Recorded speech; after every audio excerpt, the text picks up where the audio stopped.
Real estate is one of the simplest ways to build long-term wealth, and one of the easiest ways to get wrecked if you don't know what you're doing.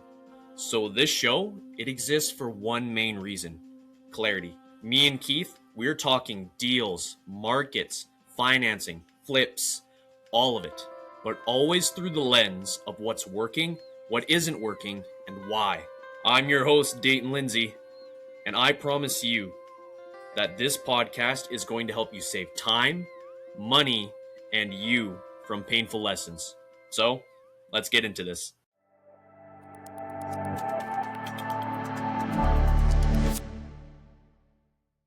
Really should have taken an energy drink at this point in my day. Getting a little tired. Maybe I'll have one even though it's like 4 p.m. my time. Oh, I'm sure that's not a bad idea. Sure. All right, Keith. Here's your next set of questions for today in this episode. All right. Welcome back, everyone. We'll do our best here. Yep, welcome back. No formal intro on this one, just kind of rambles. No. Hey, let's do this though. If you have a question or think you might have a question, go ahead and prep that question. Write it down. If you're listening, especially on YouTube, drop it in the comments what your question is, and we're taking all those comments and we're making new videos about it. And the turnaround time, 1 week. So ask your question this week, it'll get answered next week. Like we're pumping them out pretty quickly. Dayton's doing an outstanding job.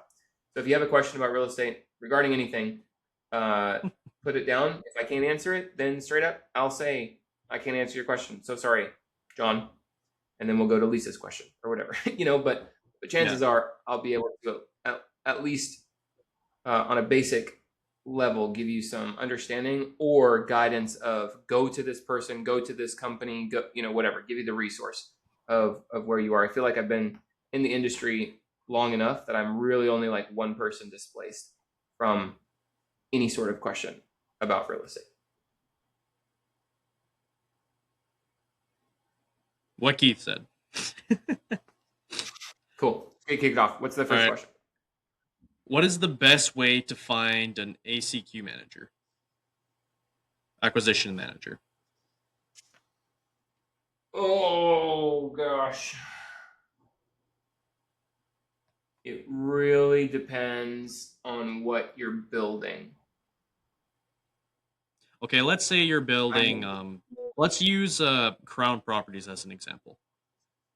How did you go about finding an account manager for them? Well, even I went through different seasons of this. That's why I say that. And what I'm really talking about is, do you want an in-person team or do you want a virtual team? Right? So I started off with an in-person team. When we were in Hawaii, both the lead manager and the acquisition manager and the disposition manager were all right there. Our project manager was right there. Our interior design was right there. I mean, everything, literally all. We had 8 at that time. We had 8 people on the team. Every single person was in person. Some people really like that. Like people who thrive in a corporate environment. If you right now are listening to this and you have a W-2 job with a corporate environment where you just love interacting with your coworkers and that really fuels you, then you should build a tangible team. It needs to be an in-person team. I have a good buddy that lives just north of me, about 30 minutes. Air Force vet, super great dude, and he's like this. Like he got out of the Air Force and built a virtual team and hated every minute of it. Sold the company because of it. He wants the in-person. He wants to be able to shake your hand. He wants to be able to give you a hug. He wants to be able to look you in the eye across from the table and say, you blew it. What is your plan to fix it? Right? And like sitting down kneecap to kneecap, looking at the pieces of paper, that means a lot to some people. It means less to me, admittedly. And again, no shame to these people. I totally respect that. For me, I enjoy the flexibility of a virtual team. Very much so. Me and Miranda have already traveled 2 times this year. we're going to San Diego in a couple weeks. After that, we're going to Nashville. After that, we're going to Orlando. After that, we're going to Hawaii. Like, we already have 4 trips planned. If I had if I had an in-person business, I wouldn't be afforded the opportunity to do that without throwing a massive wrench into our operations. Our day-to-day operations would absolutely have a negative impact. Whereas because of the nature of our virtual team, we have 13 people, right? And every single one of you, there's not one person who lives next to me. The closest person is Nate, who lives on the other side of the country. Matter of fact, you might be closer than Nate. You are closer than Nate. George is closer than Nate. Like, people who live in Canada. Which side is Nate on? He's in California. He's literally at the furthest state. Not the furthest. I guess Washington would be further. We're talking about Florida, the continental United States. But you live closer to me than my acquisition manager, who is in Dom Rep. Dominican Republic is closer to me than California is. So number one, I like the virtual flexibility. There's less drama. There's more work. There's more flexibility is the name of the game. I like to be able to travel. I like to be able to afford the opportunity for other people to work from home. It also provides me better talent at lower rates. I can, if I'm only limited to Melbourne, Florida, or the Space Coast of Florida, there's only so much talent that's here. And if they are driving to a location, there's only so many people. I'm even further restricting how many people are willing to come to my brick and mortar location. Therefore, and I have to pay industry rates. This is not a cheap place to live. Cost of labor is very, very high. People are very well paid for, where I live. Whereas now, if I'm able to expand that, not just nationwide, but even globally, now I can hire other people in different countries where the USD converts to, for example, South African Rand. It converts to Filipino pesos. It converts to Japanese yen. We have people, everywhere across the United States. They're exceptionally talented. And they're exceptionally well paid for where they live. But it's actually cheaper for the business. The burden of the business is far less. And I'm able to afford those people an opportunity to work from home and provide for their family with no drama or weird social dynamics that you get when you're working in the workplace. People really like that. And we have great culture. So my answer is totally different for if you're building an in-person team. Again, I've done both, and I've done both of them successfully. We had an awesome in-person team when we were in Hawaii. Awesome. Friends with every single one of them to this day. Every single one of them. So if you're in person, golly, you're going to be putting up local flyers. You're going to be putting your ad up like on Indeed, on monster.com, in local Facebook groups. There's going to be job boards in your local community. Like, I'm talking physical job boards where you can like pin a piece of paper, as well as online bulletin boards within communities. So if I was to build an in-person team, that's how I did build our team of 8 when we were in Hawaii. When it comes to building a virtual team, very different. You could still post on places like Indeed and Monster.com. You're just going to say globally rather than in person. But you can also open it up to like Fiverr. You can open it up to Upwork. You can open it up to online jobs. So with online jobs, they have a different website for every different country. For example, onlinejobs.uk is Europe. Onlinejobs.pa is Philippines. Onlinejobs.af is Africa, so on and so forth.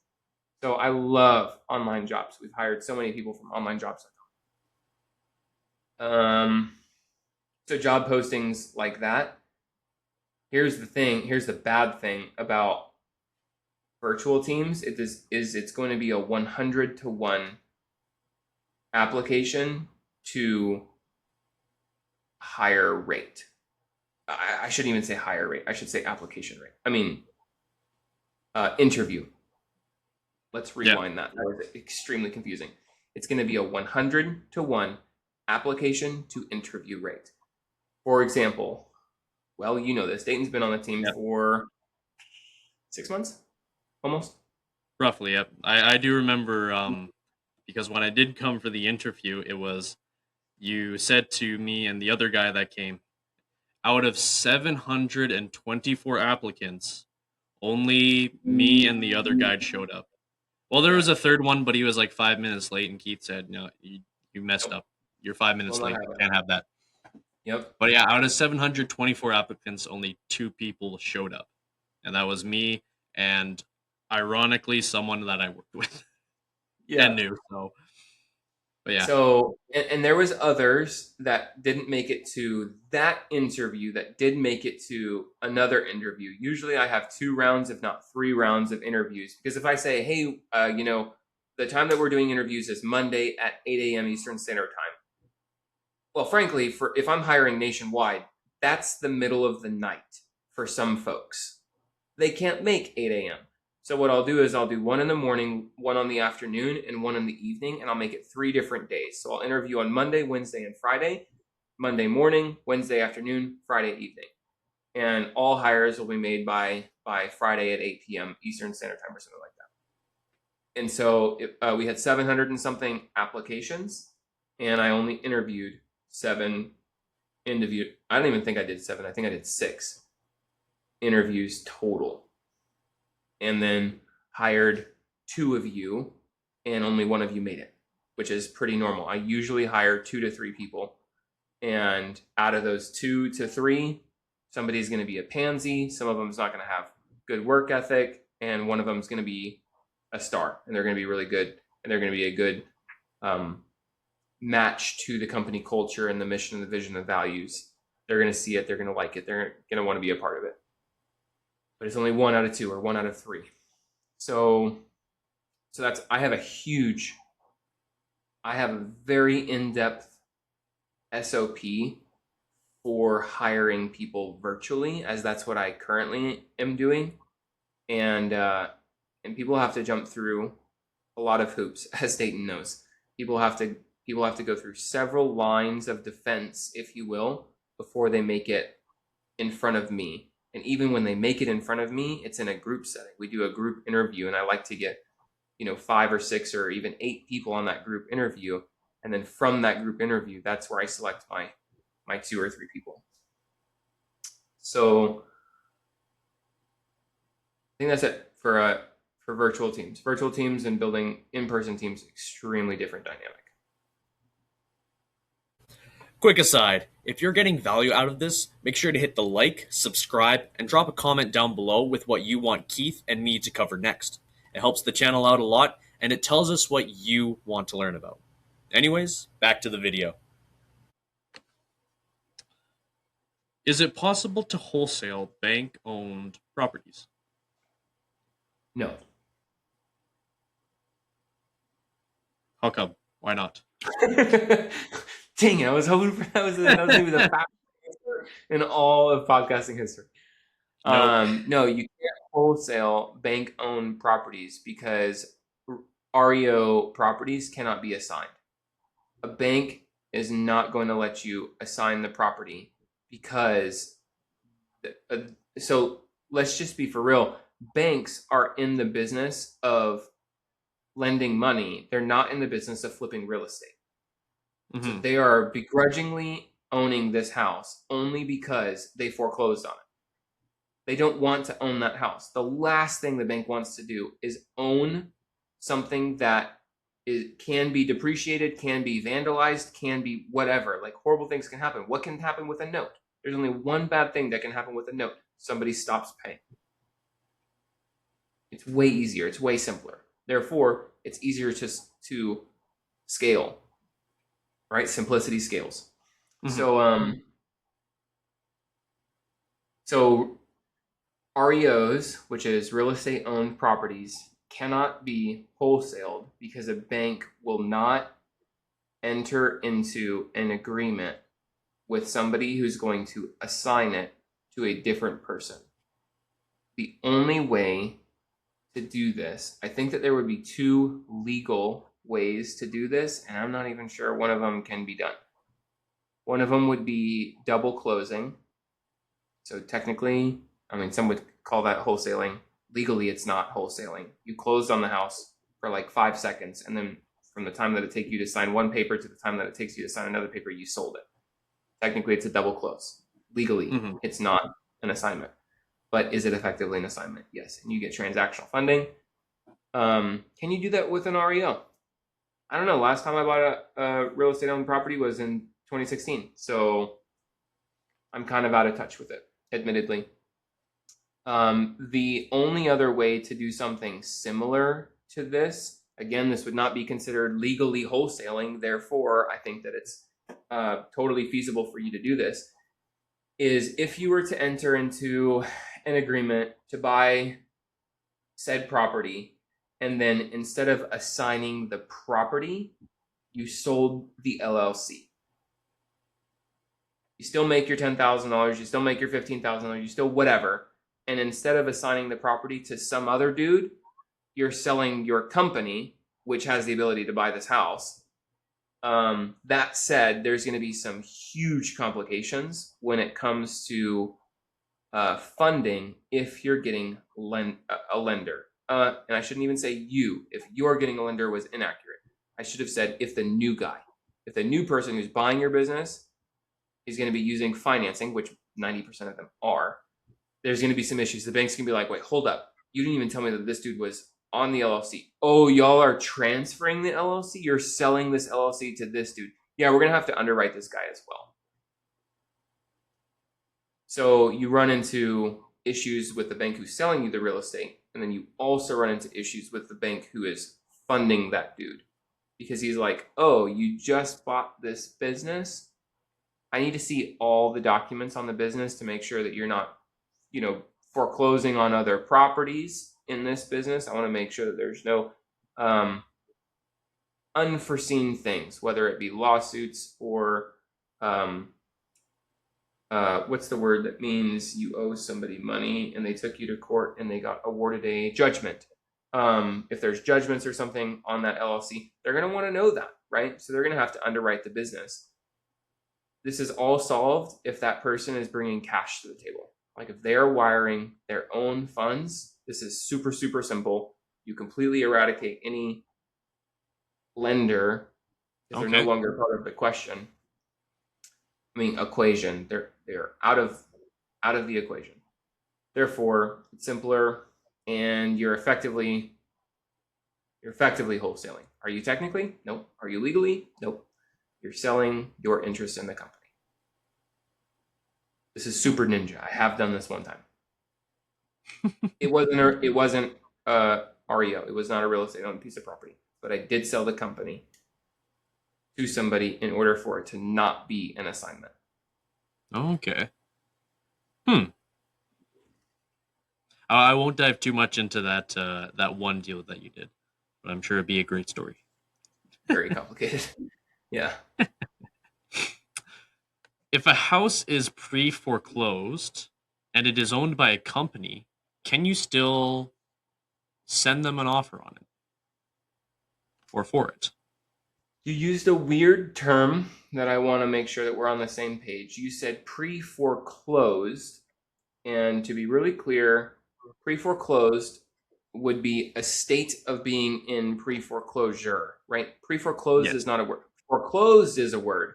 Pre-foreclosed is not a word because this is like a transient state of being. Yeah. I'm going into foreclosure, but it's before they foreclosed on me. That's pre-foreclosure. So that's what you're talking about, right? Yeah. Cool. So, yes, absolutely. We make offers on this all day long. And when I say offers, I don't really mean offers because I don't make offers.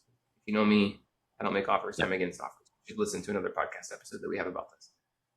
Or I'll give you a free course about it because I have the whole thing documented in my perfect presentation course on why we don't make offers. I'm sure that's in the description of this podcast episode too. Pretty sure. Oh, great. Hey, thanks for putting that in. Pretty sure that's where it is in case you're looking for one. the free course. If Pretty anybody sure wants it's to in the know, description. if anybody wants to know how to do more deals with deeper discounts and never have to hear no from a seller ever again because you never made an offer, and how to position yourself in a position of power rather than a position of weakness, I have a course that goes through the entire framing, both psychological as well as what's the right word, like logistical, of how to make this happen. It's in our perfect presentation course. I'll give it to you for free. Thanks for being a listener to the podcast.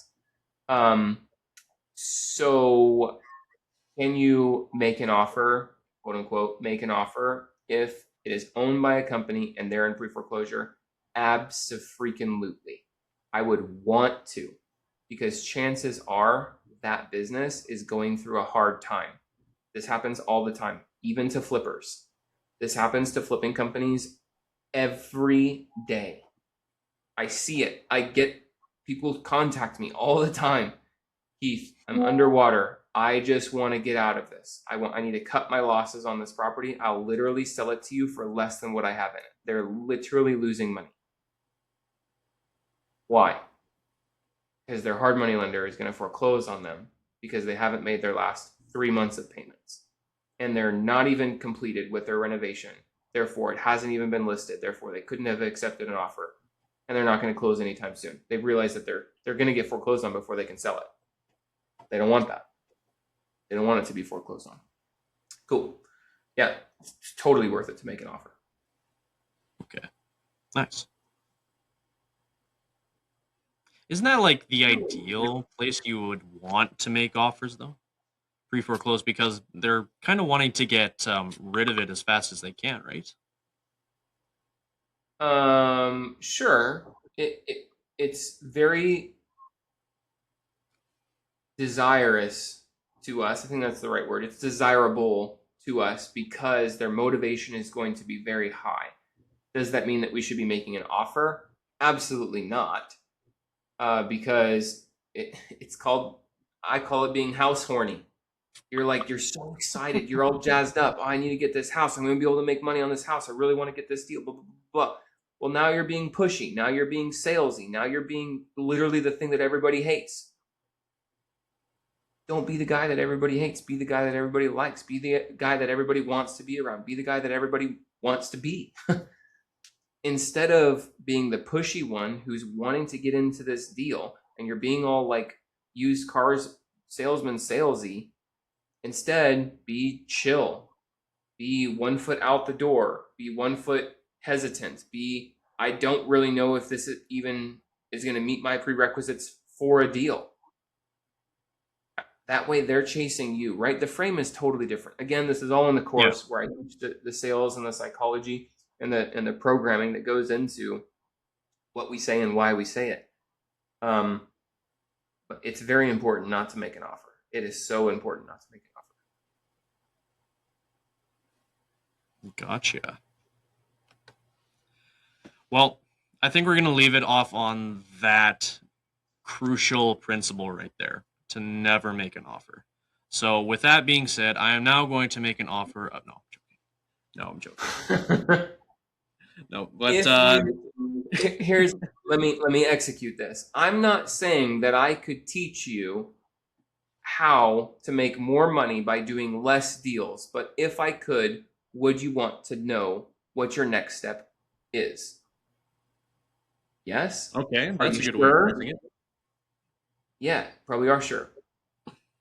Would it be more helpful or less helpful if I told you that it was free? More helpful. More helpful. Great. Yeah.